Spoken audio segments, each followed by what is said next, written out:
আহলে সুন্নাতুল জামাত, আহলে সুন্নাতুল জামাত, নারায়ে তাকবীর, নারায়ে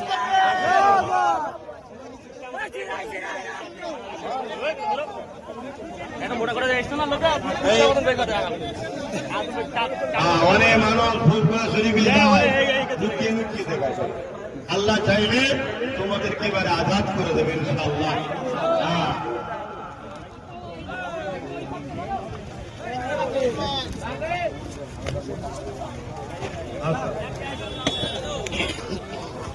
ঠিক আছে, আল্লাহ তোমাদেরকে কবুল করুক।